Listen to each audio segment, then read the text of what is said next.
안녕하십니까. 프레시안의 임창섭입니다. 오늘은 여러분들이 대단히 궁금해하실 법한 곳을 찾아왔습니다. 한국 수력 원자력 고리 본부를 찾아왔는데요. 노기경 본부장님을 모시고 안전이라든지 앞으로의 향후 어떤 방향이라든지 그리고 최근에 비롯된 여러 가지 문제점들에 대해서 여쭤보고 말씀을 한번 들어보도록 하겠습니다. 안녕하십니까. 네, 안녕하십니까. 오신 지 한 1년 되셨나요, 지금? 어떻게? 네, 지난 1월 25일자로 제가 고리본부장으로 부임을 했습니다. 1년 되셨군요. 이제 겨우. 부임하신 지 아직 그럼 1년이 안 되셨네요. 이제 3개월. 이제 겨우 3개월 되셨군요. 예, 최근 들어가지고 이제 고리 3호기 경락 건물 덧셈 철판 문제가 언론에 난립니다. 근데 실제로 이제 그 언론을 바라보는 시각은 아주 불안할 수밖에 없거든요. 시민들이나 국민들 입장에서 보면 어떻습니까? 이게 실제로 이렇습니까? 네. 예, 그거를 이제 설명을 드리기 위해서 제가 몇 개 이제 패널로 설명을 드리겠습니다. 네네. 제목에 보시는 것처럼 이게 원자력 발전소 건설 과정입니다. 네네. 안반을 드러내 가지고 철근 콘크리트를 타설해서 네네. 여기에 이제 원자로를 설치할 지역이고요. 네네. 지금 보시는 것처럼 이렇게 둥그런 이 철판이 소위 말해서 원자로 건물 내부 덧댐 철판. 네네. 전문 용어로는 콘테인먼트 라이너 플레이트라고 부르고 있습니다. 이렇게 둥그렇게 이 덧댐 철판이 지름은 40m, 원주 둘레로는 124m입니다. 네네네. 두께는 지금 이게 6mm 탄소광 재질로 되어 있고요. 네네. 건설하는 과정에서는 이 외부에다가 거푸집, 콘크리트 타설하는 거푸집 역할을 합니다. 네네. 그렇게 해서 외부에 1.2m의 철근 콘크리트 건물을 서서 이렇게 지어가면서 한 단 한 단 올립니다. 그래서 이게 마침 이제 거의 다 완성된 사진을 보여주고 있습니다. 다음 장을 보시면은 저희들이 이렇게 덧댐 철판을 한 단 한 단 쌓아가는 공정은 15일에서 30일이 소요가 됩니다. 그러나 이렇게 13단까지 쌓게 되면은 한 단의 높이가 3m니까 지상으로부터 39m 정도 쌓은 이후에는 공정이 7 내지 8개월 동안 홀딩이 됩니다.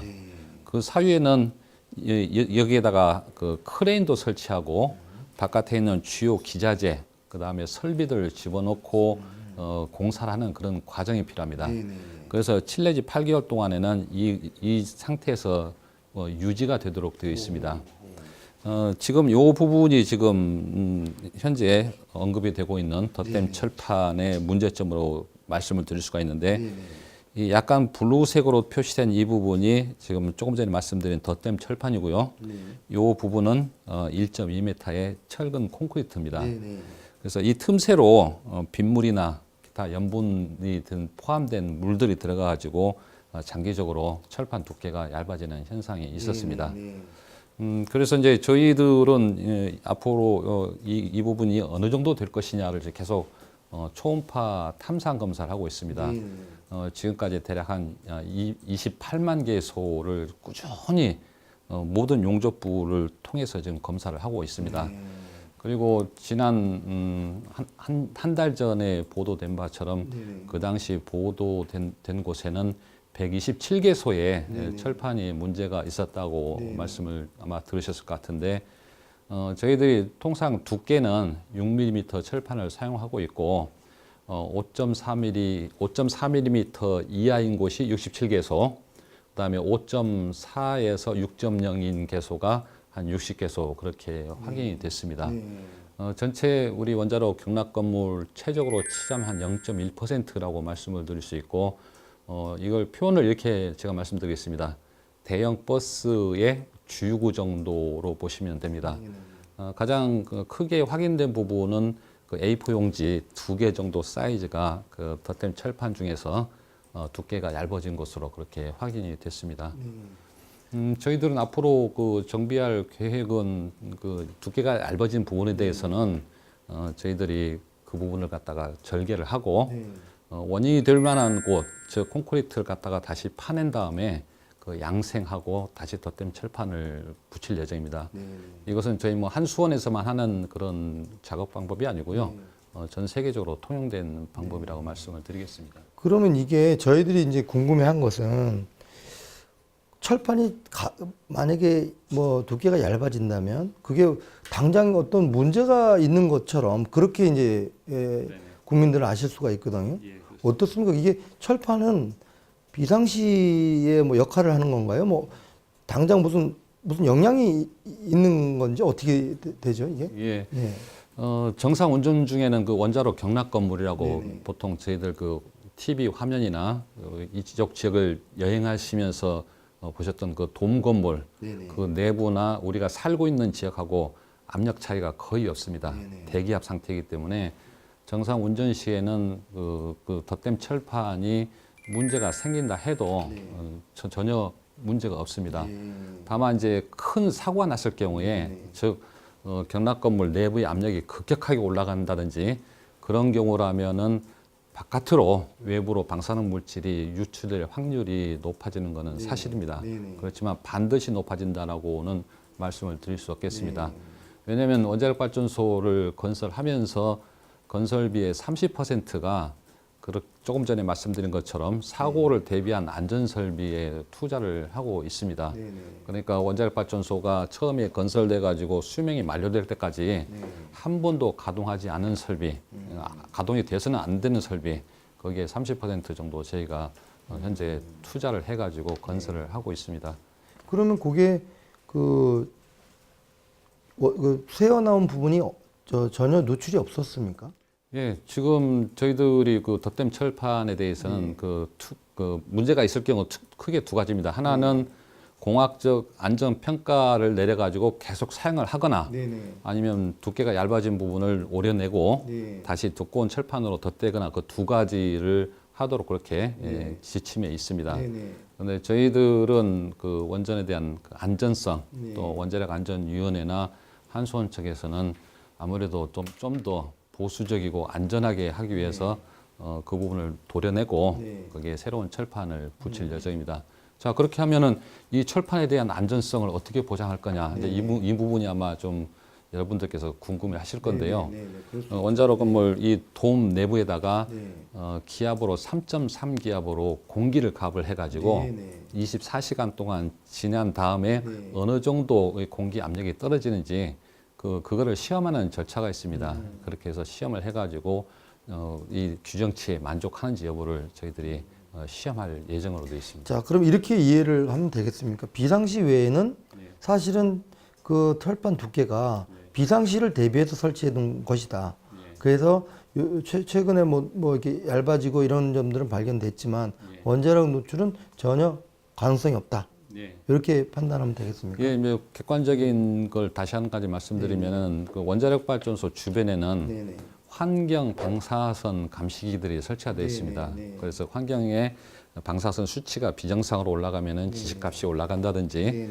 이런 설비들이 많이 설치가 되어 있습니다. 그거를 한수원에서 뭐 단독으로 운영하게 되면 객관성 문제가 따르기 때문에 민간 환경 감시센터 네네. 거기에서 자료를 똑같이 받아보고 있고 네. 주재관에서도 계속 모니터링을 하고 있습니다. 네네네. 그래서 그런 문제는 없었다고 말씀을 네. 드립니다. 그럼 그게 지금 수십 년 동안 사용해 오면서 이제 발생을 한 걸로 보이는데 앞으로 지어지거나 뭐 새로 지어진 것들은 어떻습니까? 그거는 그런 시설을 같은 적용을 해서 지어집니까? 어떻게 됩니까? 예, 지금 마침 이 그림이 있어서 말씀을 드리겠습니다. 지금 문제가 됐던 부분은 그 웨스팅하우스 원전이라 해가지고 고리 3, 4호기, 그다음에 한빛 1, 2호기에 해당이 됩니다.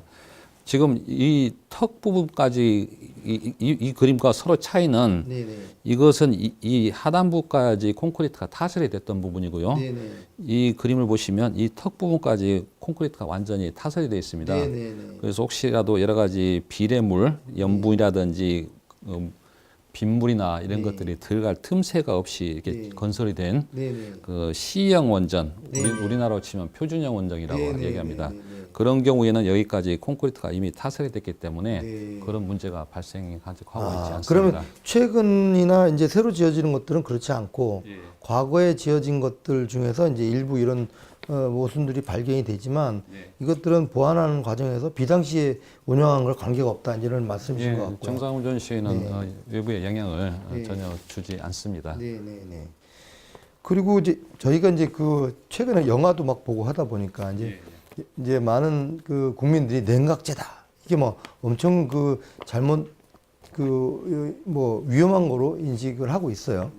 그 영화 뭐 아시다시피 그 영화가 나가고 굉장히 많은 그 사람들이 그걸 보고 이제 불안해하는 사람들이 늘어났는데 그 현실인데 어떻습니까? 고리 4호기에 그 냉각제가 누설됐다. 근데 그 양이나 또는 누설 과정에서의 어떤 문제나 이런 것들은 어떻습니까? 그것도 제가 이 그림을 보고 잠깐 말씀을 올리도록 하겠습니다. 앞서 말씀드린 것처럼 지금 요 부위가 그 원자로 건물이라고 이야기를 하고 있고요. 돔이라고도 보통 이야기를 하고 있습니다. 이 내부에는 이제 원자로하고 그다음에 증기 발생기, 원자로 냉각제 펌프 이렇게 구성이 돼 가지고 원자로 해결료에서 발생된 열을 이렇게 순환을 시키는 걸 갖다가 열 발생을 시킨다 해서 저희가 1차 계통이라 합니다. 1차 계통이라고 하고 있고 이 증기 발생기에서 생성된 증기는 터빈을 돌리고 다시 복수기에서 물이 응축된 다음에 펌프를 통해서 순환하는 증기를 사용하는 계통을 저희가 2차 계통이라고 부르고 있는데요. 이번에 그 3월대에 발생됐었던 부분은 이 증기 발생기에서 좀 문제가 발생됐습니다. 큰 그림을 보시면은 이 증기 발생기 하단 부위에 이 실선으로 표시된 부분이 그 배관입니다.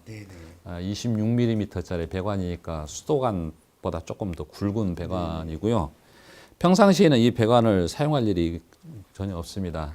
어떤 경우에 사용되냐면은 이 증기 발생기에 있는 물을 완전히 배수를 해야 될 경우에는 이 밸브라고 표시된 요 두 개를 열어 가지고 배수를 하게 됩니다. 근데 이 접속 부위에서 금이 가는 그 소위 말하는 공학적 용어로 크랙이라고 하는데 약 한 11mm, 대략 한 1cm 정도의 크랙이 발생됐습니다. 그래서 이 누설된 물은 뚝뚝뚝 떨어져서 이 집수조에 모이게 되는데요. 초당 한 방울 정도 샜었고 1분으로 치자면은 그 종이컵 한 반컵 정도 누설이 됐습니다. 그리고 이제 시간이 경과돼 가지고 발전소에서 정지하기 전까지 누설된 양은 대략 306리터입니다. 306리터라고 말씀드리면은 많다라고 생각하시면 많아 보입니다. 저희들이 그 원자로 냉각지 계통에 이 안에 들어있는 물이 26만 리터입니다. 그 중에서 306리터가 누설이 여기 됐습니다. 이제 잠시 쌓였다는 얘기네. 306리터가. 예, 지금 뭐 저희들은 이걸 집수조라고 부르고 원래 있는데 그거를 위해서 만들어 놓은 건가 이 집수조가? 그렇군요. 가정으로 치면은 그 하수도라고 생각하시면 되겠습니다. 정화조라고 봐야 되나요? 예, 뭐 일종의 정화조 내지는 하수도로 보시면 되겠고요. 요 물들은 저희가 폐기물 계통으로 다시 이송을 해가지고 폐액으로 처리하고 또는 경우에 따라 드럼 처리를 합니다. 그런데 어떻게 이게 어차피 이거 떨어질 걸 대비해서 어떻게 보면 집수정 비슷한 건데. 예, 그렇습니다.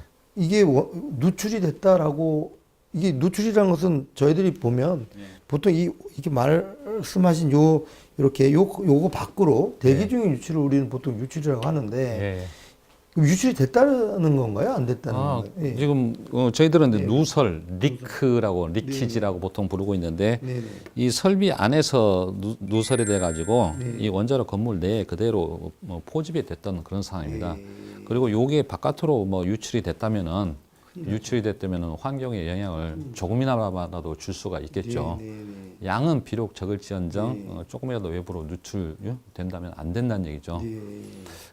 그래서 이제 저희들이 이 부분에 있어가지고 뭐 여러 가지 의견들이 참 많았습니다. 뭐 시간이 오래 경과되지 않았냐, 이걸 찾는데 왜 이렇게 시간이 많이 경과되냐, 이제 이런 부분들 언론에서 많이 나왔었는데 이 그림을 잠깐 보시면은 지금 이게 지금 원자로 건물의 그 내부 그림입니다. 여기에는 주요 기계만 표시가 되어 있습니다. 그렇지만 여기에는 파이프도 있고 케이블, 기타 주요 설비들이 엄청 많습니다. 엄청나겠죠. 이 그림을 보시면은 본부장님께서는 이 짐작을 정확히 못 하시겠지만 제가 예를 들어서 말씀드리자면은 1층에 2가구씩 사는 아파트, 그 22층이면은 44가구가 삽니다. 32평형으로. 그런 아파트 5동으로 치자면은 아마 220가구, 네네. 32평형 아파트 220가구 정도 해당되는 이게 최적입니다. 그러니까 발전팀에서 누설이 되면은 이런 곳곳을 다니면서 어느 곳에서 새는지 일단 확인을 해야 됩니다. 그 대단한 일이네요. 네. 네. 그리고 여기에는 이제 원자로 냉각제 계통도 있지만 조금 전에 말씀드린 대로 급수 계통, 네네. 또 발전소에 화재가 나면 화재를 소화시키는 소화 계통도 있고 온도를 유지시키는 냉수 계통, 기기를 냉각시키는 기기 냉각수 계통 등 다양한 계통이 이 안에 들어 있습니다. 그래서 어느 부분에서 누설이 되는지를 먼저 진단을 하고 네. 그리고 나서 이 내부에는 사실 좀 방사성이 높은 곳이 있습니다. 네네. 거기를 들어가서 진단하려면은 작업 계획서를 써야 되고 또 미리 사전에 방사능을 측정하는 네. 그런 행위들을 해야 됩니다. 그래서 당연히 좀 시간이 좀 소요가 될 네, 수밖에 없었다고 네, 말씀을 드리고요.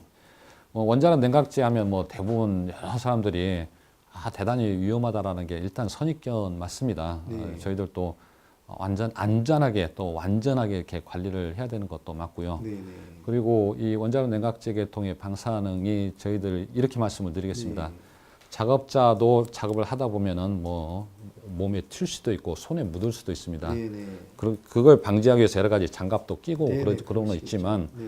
혹시라도 손에 묻으면은 흐르는 물에 씻으면은 충분히 제염이 될 정도로 방사능 수준이 아주 낮습니다. 이 내부에 말씀하시는 거네. 원자로 냉각제라고 말씀드렸죠. 냉각제. 가 그렇습니다. 냉각제 자체가 예. 그러면 이건 여담인데요. 그 우리 영화에서 보면 그 냉각제라고 얘기해야 되나 그게 막 쏟아지면서 그 안에 들어가서 그걸 막기 위해서 뭐 이렇게 막 이런 그 장면들이 나온단 말이죠. 그게 이제 결국은 이제 폭발로 이어지는 뭐 이런 것처럼 저희가 이제 영화에서 봤단 말이죠. 그게 맞습니까? 어떻습니까? 판도라 영화에서 뭐 이미 잘 알다시피 뭐 사용연료 제장소에 주인공이 들어가지고 네네. 그 시설을 폭발을 시켜가지고 네네. 발전소를 구한 것처럼 되어 있지만 네네. 사실은 사용연료 제장소에는 네. 그 영화에서 보는 것처럼 그렇게 밑에는 공간이 없고 네네. 지상에 아주 견고하게 젖었습니다. 어. 그래서 그거는 불가능하다고 네네. 말씀드리겠습니다. 네. 그럼 냉각제가 그렇게 많이 유출될 가능성은 전혀 없는 거로 봐야 되나요? 지금처럼 조금 전에 말씀드린 대로 네. 종이컵 반컵 정도 누설이 된다면 그게 몇 시간 얼마 정도나 나온 게 그 정도? 306리터 정도 까지만. 네. 유출이 누설이 됐었고요. 네. 그 부분에 있어서는 뭐 예를 들어서 그냥 사고가 그 원자로 냉각제 주배관이 엿가락처럼 뚝 떨어지는 사고, 뚝 떨어지는 사고가 났을 경우라면은 뭐 줄줄 새버리는 거고. 공학적 안전 설비가 동작을 해가지고 네. 뭐 여러 가지 펌프들이 많이 있습니다. 그런 설비들이 자동으로 가동을 해서 발전소를 안정 상태를 유지하도록 그렇게 디자인이 되어 있습니다. 네. 그리고 앞서 말씀드렸지만 워낙에 미미한 양이었기 때문에 저희들이 시간이 좀 많이 소요됐었고 그리고 이런 누설은 저희들이 발전소 운영함에 있어가지고 정상적으로 이루어질 수 있는 사항입니다. 왜 제가 이렇게 말씀을 드리냐면은 그런 가능성이 있기 때문에 비정상 운전 절차서가 있고 또 이 정도 누설이 됐을 경우에는 몇 시간 동안 운전이 가능하다는 운영기술 지침서 즉 매뉴얼이 있습니다. 이거는 뭐 우리 대한민국의 원전만 있는 게 아니고요. 전 세계 똑같은 그런 절차서와 지침이 있습니다.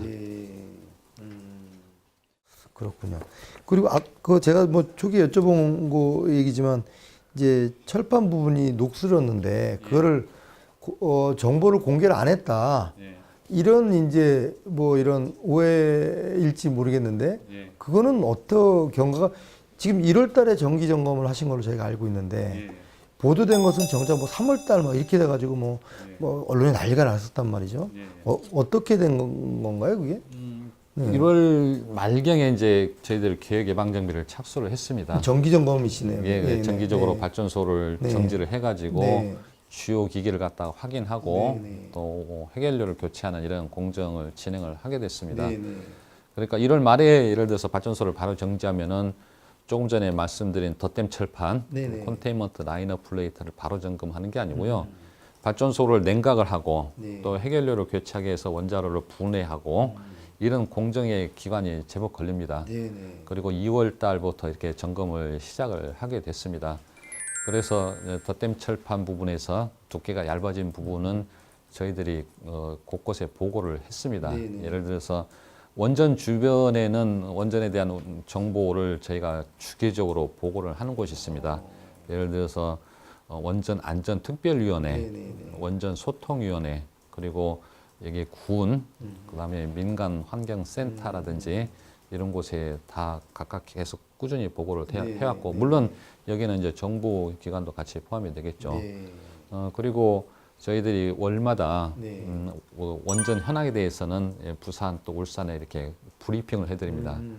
특정한 날짜를 정해가지고 이런 현상이 있습니다라고 해서 브리핑을 해드렸습니다.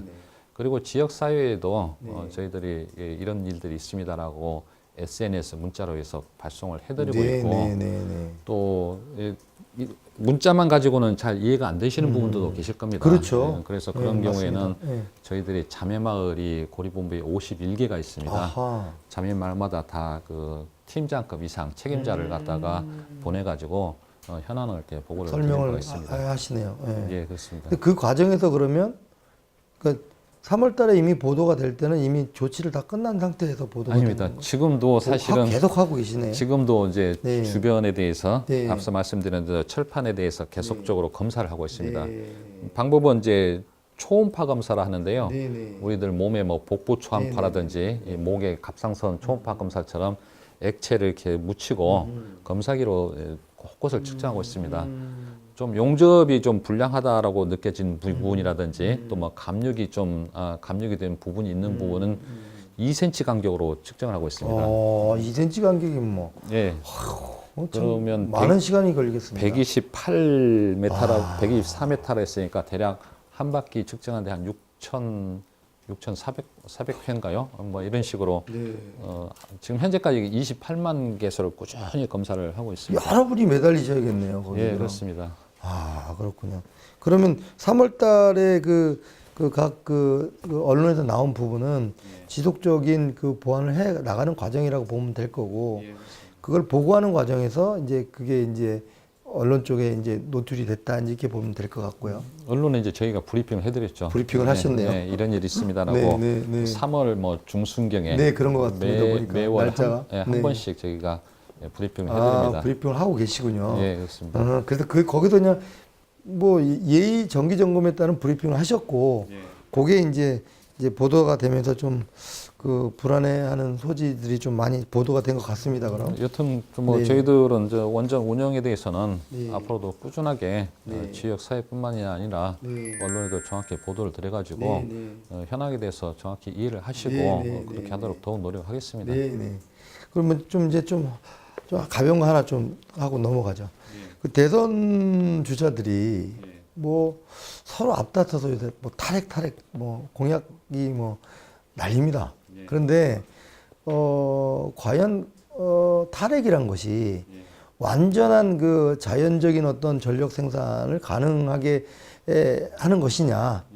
뭐 이쪽에서 뭐 불가능하다, 뭐 가능하다, 뭐 서로 간에 이런 여러 가지 설들이 많은데, 어떻게 뭐 재미있는 뭐 다른 나라 뭐 사례나 이런 걸 통해 갖고 좀 말씀해 주실 만한 어떤 그런 뭐 사례나 이런 걸 근거는 없나요? 탈핵에 대해서 뭐 탈핵 해주시고 부분에 말씀 있어가지고는 같은 거. 사실 뭐 요즘 워낙 정치적 문제이기 때문에 네네. 저도 답변드리기 굉장히 조심스러운 건 사실입니다. 그런데 원자력에서 그동안 오랫동안 근무를 해왔던 엔지니어 입장에서 말씀을 드리자면은 좀 신재생 에너지가 우리나라에서도 역시 마찬가지로 키워야 될 부분은 분명합니다. 태양열, 그다음에 풍력 이런 부분에서 키워야 될 부분은 분명히 맞습니다. 그런데 예를 들어서 100만 킬로와트급 전력을 생산하기 위해 가지고 필요한 부지 면적이라든지 기타 비용 문제, 그다음에 태양광이나 풍력은 이용률 문제가 뒤따릅니다. 맑은 날, 흐린 날, 바람이 부는 날, 안 부는 날. 여기에 따라 그게 제가 가지고 궁금한 거예요. 예. 예를 들어 자연적인 그게 뒷받침이 안 되면 쓸 수도 있다라는 얘기인데, 그럼 이걸 완전한 그 탈핵은 없겠고, 그래서 그래서 제가 지금 이거 외국 사례를 한 가지 좀 말씀을 드리고자 하는데, 이게 지금 2017년도 1월 달에 그 독일에 있었던 사례입니다. 독일이 아주 막 신재생 쪽에서는 최고의 국가라고 보여지는 국가죠. 맞습니다. 본부장님 말씀처럼 그렇고요. 이 부제목이 보면 상당히 재밌습니다. Germany facing mass blackouts because the wind and the sun won't cooperate 돼 있단 말이에요. 이 말은 무슨 말이냐면은 바람하고 태양이 협조를 해주지 않아 가지고 독일이 대규모 정전에 직면할 뻔했다라는 그런 기사입니다.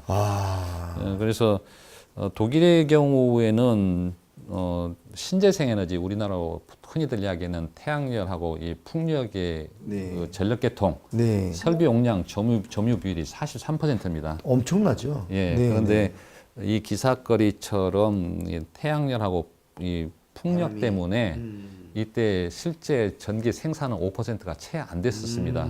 아시다시피 독일이라는 나라는 우리나라와 달리 전력거래도 활발히 이루어지고 있는 그런 나라이고 또 이 나라에 대해서는 이 정치적인 문제라고 말씀을 보통 이 기사에서도 얘기를 하는데 폴리티컬 프라블럼으로 해서 그 원전은 2022년까지 이제 전부 폐쇄하는 걸로 그렇게 정책을 잡고 있습니다. 근데 그 당시에 여러 가지 기상 조건이라든지 이런 조건이 맞지 않아 가지고 5% 이하의 전력 생산을 하고 있었고 만일의 경우 어떤 대용량 발전소라도 하나만 발전소가 정지가 됐으면은 대규모 정전이 일어날 뻔했다라는 이야기입니다.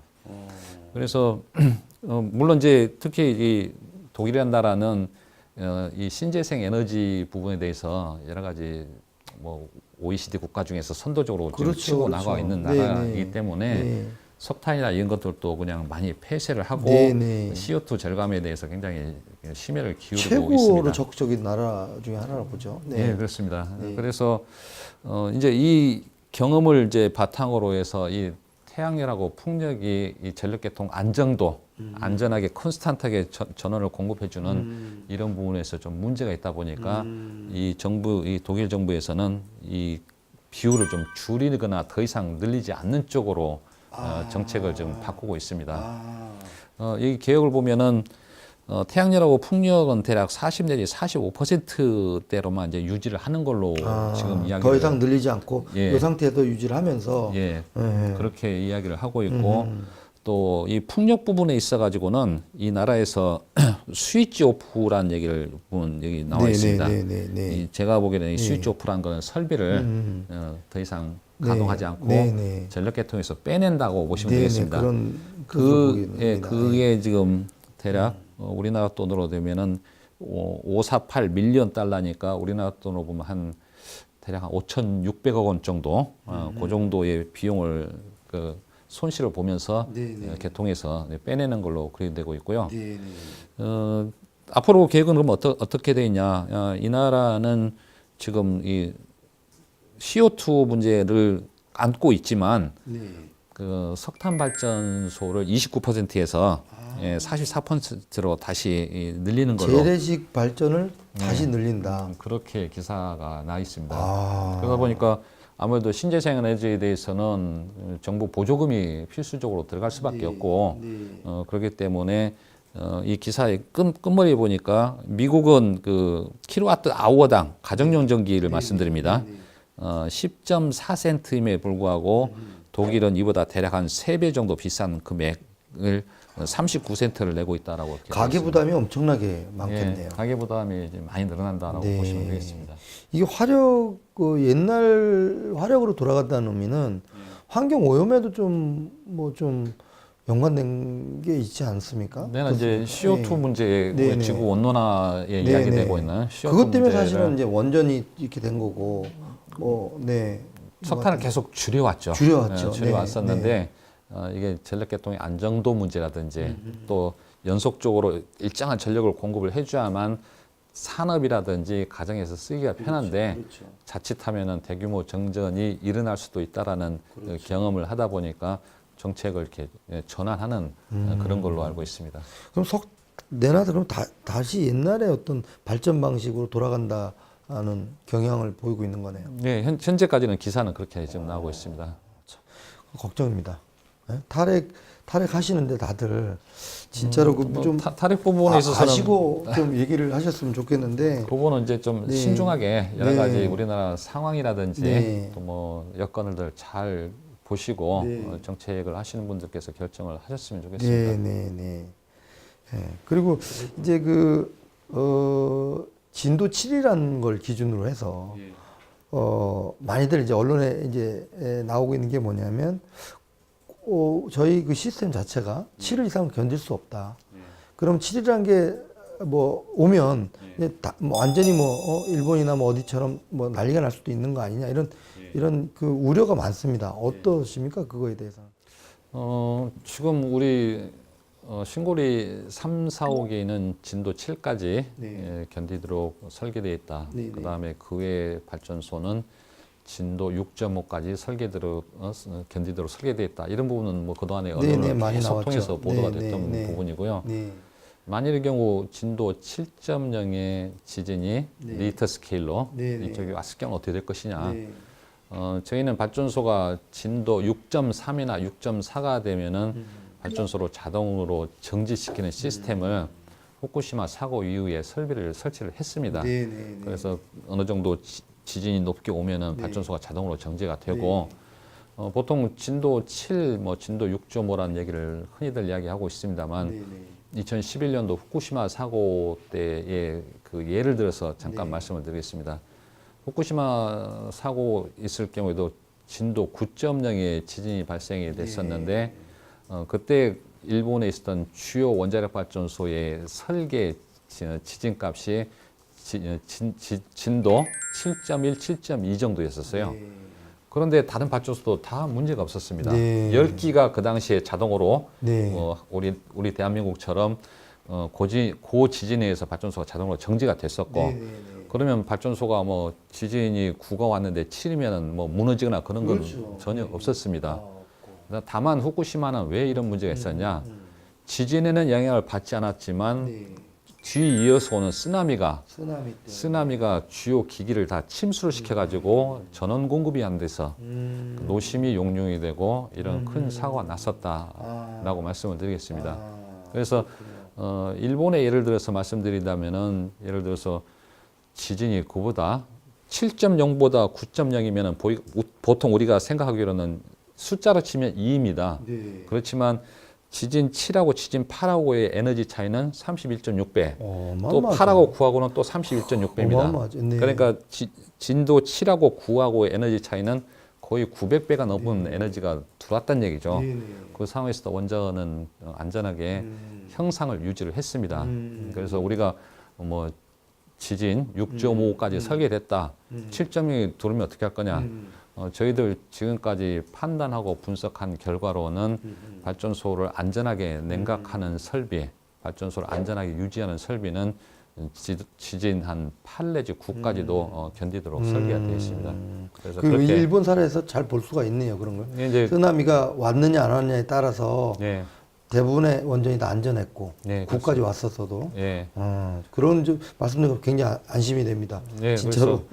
뭐 지진이 7.0이 오면은 일부 기기는 여러 가지 프라블럼, 문제를 일으키는 설비도 있을 수 있겠습니다. 그렇지만 발전소를 안전하게 냉각하고 유지하는 설비는 핵심 장비들은 그보다 더 높게 설계가 되어 있다라고 말씀을 드리겠습니다. 좀 안심이 됩니다. 말씀 진작 좀 찾아뵙고 이런 말씀 좀 듣고 좀 기사도 좀 이렇게 낼 거를 좀 잘못했다는 생각이 좀 듭니다. 그 소포제 얘기 한번 해보시죠. 소포제가 뭐 거품을 없애는데 소포제가 이용될 수밖에 없지 않느냐. 지금도 쓰지 않느냐. 뭐 환경 오염의 문제가 있고 해양 오염의 문제가 있기 때문에 어떻습니까? 지금 현재 소포제를 사용하고 계신가요? 어떻습니까? 그 보도 이후에. 뭐 결론적으로 말씀드리면 2016년도 8월 3일 이후에는 사용을 하고 있지 않습니다. 아, 그렇습니까? 그럼 새롭게 어떻게 대체할 만한 게 있었나요? 지금 소포제 문제는 저희가 원자력 발전소뿐만이 아니라 화력 발전소도 마찬가지고 발전소가 주로 그 해변가에 이렇게 저희들이 건설해서 운영을 합니다. 네, 그럴 수밖에 없죠. 물 때문에. 네, 그렇습니다. 냉각수 문제 때문에 그렇고요. 냉각수를 바다에서 취수를 해가지고 저희들이 복수기라는 곳에서 사용하고 다시 바다로 되돌려 보내는데 그런 과정에서 대략 한 7 내지 8도 경우에 따라서는 한 10도 가까이 온도가 올라갑니다. 그리고 나가는 물이 평평하게 바다 쪽으로 내보내면은 별 문제가 안 되겠지만 거품이 날 수밖에 펌프를 통해서 보내고 펌핑하니까. 네. 또 낙차가 있다 보니까 이제 거품이 좀 네, 발생이 네. 됩니다. 근데 이제 이런 것들이 거품에는 사실 그 뭐 물의 온도차 또는 이 물이 부대침 네. 또는 여러 가지 구조물의 부대침에 의한 네, 거지만 낙하하는 과정에서. 네. 거품이 발생이 되다 보니까 아무래도 주변에 거주하시는 이제 어민이라든지 네. 지역민들께서는 굉장히 좀 불쾌하게 생각하시는 건 당연합니다. 그래서 이제 그거를 이제 없애기 위해서 소포제를 저희가 투입을 했었는데 소포제가 우리가 보통 일상생활에서도 많이 사용이 되고 있습니다. 음식이라든지 네, 네. 다 화장품 맞습니다. 이런 것에도 네, 네. 사용이 되고 네, 있고 네. 저희들도 뭐 원자력 발전소를 운영하면서 지역 환경에 영향을 주는 일이 없도록 네. 규정치보다 예를 들어서 한 5,000분의 1 정도, 네, 네. 그 정도 이제 소량이 이제 포함이 돼서 네, 네, 네. 유출이 됐었고, 네. 여기 대해서 이제 유해성 논란이 작년에 불거져 가지고 작년 8월 3일 이후부터는 전혀 사용을 하고 있지 않습니다. 네. 소포제가 그렇게 거품 죽이는 역할 외에 뭐 별다른 역할을 굳이 써야 될 이유는 없겠다, 그죠? 그래서 네. 저희들도 앞으로 그러면 이 거품이 그래도 발전소에는 조금씩 나오고 있는데, 그 거품은 유해한 것이 아니고 예, 그냥 미관상으로 무이관상 불쾌한 불쾌한 것이다라고 본다면, 예. 그런데 지금은 현재는 어떻게 처리하고 계신가요? 예, 그래서 물이 배출되는 쪽에는 저희들이 이렇게 그물망을 쳐놔가지고 아. 그걸 이제 가둬놓고 있습니다. 아. 그리고 이걸 어떻게 근본적으로 해결할 건지 여러 가지 다각도로 해외 사례도 수집을 하고 있고, 네. 해외는 어떻게 하고? 해외는 그냥 예를 배출하고 들어서 있나요? 해외는 어떻게 해요? 도수로를 이렇게 잔잔하게 도수로처럼 나간 데는 또 이런 문제가 아. 별로 문제가 안 되고 네, 있습니다. 네, 근데 네, 우리는 네. 발전소 그럼 거품이 없어질 테니까. 예, 네. 잔잔하게 이렇게 도수를 만드는 경우는 또 괜찮은데 저희는 이제 물이 급격하게 이렇게 나가다 보니까 네, 네. 그런 문제가 있어가지고 해외 사례도 좀 보고 있고, 네. 또 환경에 전혀 영향을 주지 않는 그런 건 없는지 네. 그것도 계속 찾아보고 있는 중입니다. 네. 그러면 그 거품이 환경에 전혀 문제가 없다. 다만 온도나 이런 온도차는 온도가 환경에 영향을 줄 수는 있겠죠. 근데 그게 아닌 거품 자체가 이제 문제가 되지 않는다면 뭐 그런 큰 건 아닌 것 같은데 어쨌든 소포제는 지금 안 쓰고 계시네요. 예, 그렇습니다. 그러시구나. 그 이제 고리 1호기 이제 6월 달 되면 정지가 되나요? 어떻게 맞죠? 그 어떻게 됩니까? 지금 절차가 어떻게 지금 진행되고 있나요? 6월 18일이면 이제 고리 1호기가 연구 정지에 들어가게 됩니다. 그래서 앞으로 계획은 연구 정지를 대비한 준비 기간이 있습니다. 여러 가지 절차서를 만든다든지 계획을 세우는데 한 2년 정도가 소요가 되고 있고 현재 진행 중에 있습니다. 그렇게 되면 원자로에서 연료를 다 꺼내 가지고 네, 그게 저희들이 제일 궁금한 거죠. 사용 후 연료 저장소에 이렇게 집어넣습니다. 네, 네. 그래서 사용 후 연료 저장소에 집어넣어 가지고 냉각하고 보존하는데 5년 동안 있어야 됩니다. 대략 한 5년 정도를 보관하게 되면은 원자로에 있었던 연료, 사용 후 연료에서 나오는 열량이 한 99%는 다 제거가 되고 한 1% 정도 이렇게 남아 있는 걸로 추정을 하고 있고, 원자력 법에도 5년 이상 보관을 하도록 의무 기간을 의무를 요구를 하고 있습니다. 어디다 보관을 하게 돼요? 사용 후 연료 저장저라는 풀장에 넣어놓습니다. 아, 그게 어디 있나요? 발전소의 네, 부속 설비에 부속 시설에 들어가 있습니다. 그렇게 해서 5년을 보관하고 나서 그 다음에 주요 계통을 이제 저희들이 하나씩 분리하고 제거를 해야 되는데 재염하고 설비 철거하는데 한 6년을 보고 있습니다. 그렇게 하고 난 다음에 또 2년에 걸쳐 가지고 부지를 이제 원상 복원하는데 2년, 그러니까 총 13년에서 한 15년 정도 소요가 되는 그런 장기 프로젝트라고 보시면 되겠습니다. 그 또 하나 궁금한 게 고리 1호기가 멈추면 거기에 따른 전력 공급 계획이나 이런 건 어떻게 됩니까? 모자르거나 이럴 가능성은 없나요? 어떻습니까? 지금 그런 부분은 이제 산업부에서 전반적인 큰 그림을 그려가지고 꼭 원전을 예시를 하지 않고 화력 발전소라든지 이런 부분에서도 계획을 삼고 있습니다. 그리고 이제 고리 1호기 연구 정지를 하게 되면은 나름의 큰 의미를 갖고 있는 게 저희가 건설, 운영, 그다음에 연구 정지, 그다음에 연구 정지, 폐로까지 하게 되면은 그 원전이 태어나서 해체될 때까지 어. 원 사이클을 간다는 거죠. 그거를 이제 최초로 하게 되네요. 네, 그래서 저희들 기술을 갖게 되네요. 네, 그래서 그런 기술을 갖게 되면은 원전을 폐로하는 나라에 저희들이 이제 기술 또는 또 외화를 벌기 위한 여러 가지 좋은 발판의 그런 기회로 삼고 있습니다. 그렇군요. 그 신고리 오류코기가 지금 이제 뭐 말이 많습니다. 필요하다. 하면 안 된다. 시민단체들은 하고 지역 주민들도 갈라져 있는 듯도 보여요. 어떨 때는 저희가 지나가다 보면 주민 플랜카드로 환영합니다라고 붙였다가 어느 날 또 지나가다 보면 또 주민 또 명의로 또 뭐 안 된다 이게 붙어 있고 이게 뭐 어떤 과정에서 이런 게 벌어지는지 모르겠는데 어떻습니까? 이거에 대해서는 뭐 특별히 뭐 하실 말씀 좀 없으신가요? 신고리 오류코기는 지금 공정률이 대략 종합 공정률로 봐가지고는 한 27%. 그다음에 현재까지 그 지역을 갖다가 땅을 파고 안반을 드러내고 콘크리트 탓을 하는데 비용이 한 1조 한 7천억 원 정도가 투입이 됐습니다. 그리고 일단은 뭐 저는 엔지니어 입장에서 말씀드리면은 신고리 오류코기형 노형이 안전하다라고 먼저 말씀을 드리겠습니다.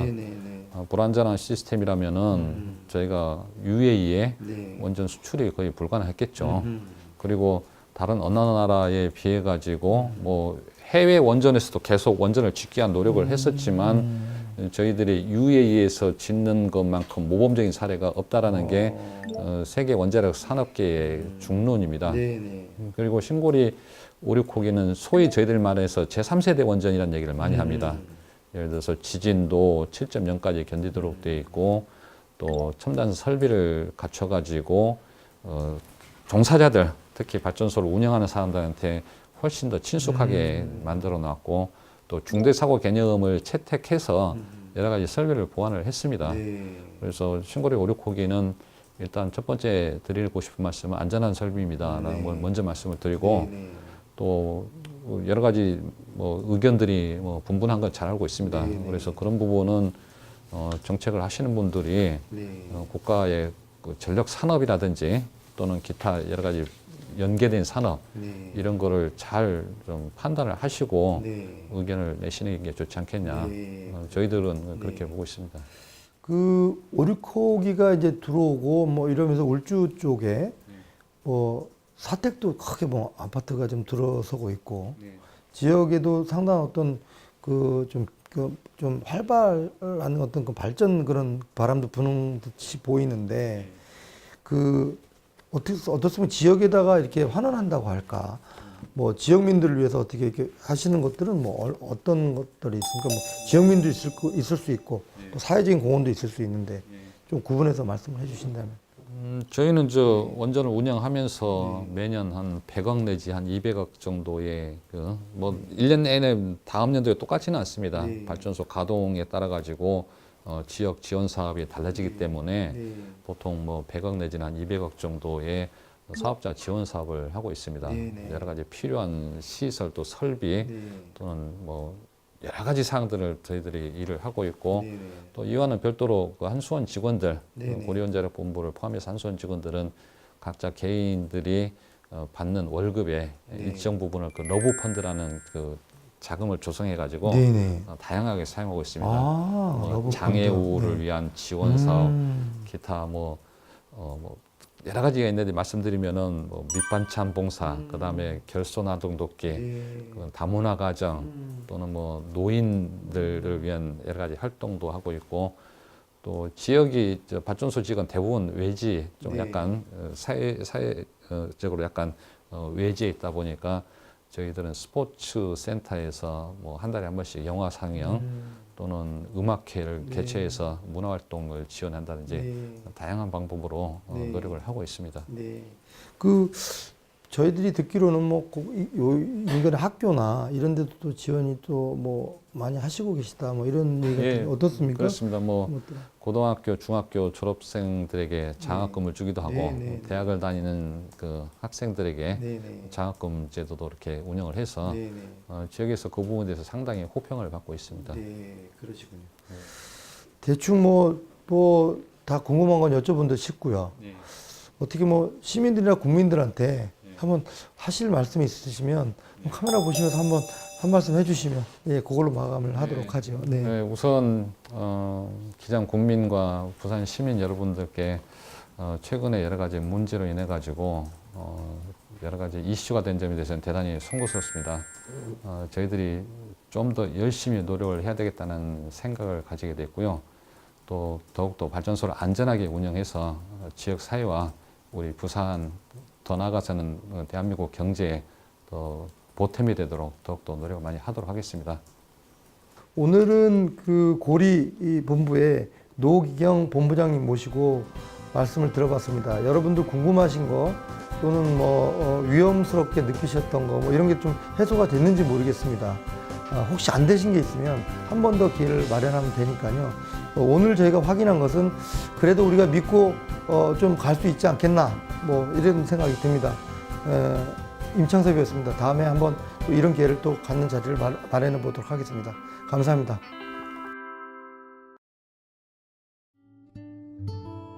정말 오른사람이 내려왔다. 이 지역을 위해서는 자기 공무 직무에 어떤 100% 완성하는 성실한 거예요. 그것이 그러고 이제 하위직이나 동료들인데는 최선을 다하고 배려를 하면서 소통하면서 함께 하는 사람. 밑에서부터 올라가는 기술 문제라든지 자기가 너무 잘 아니까 사고가 없어서 내가 할 때는 한 3년을 갇혀있지. 그래서 흉거리가 그래 모범이 됐다는 것이 진짜 미국식 그런 내가 기억을 해요.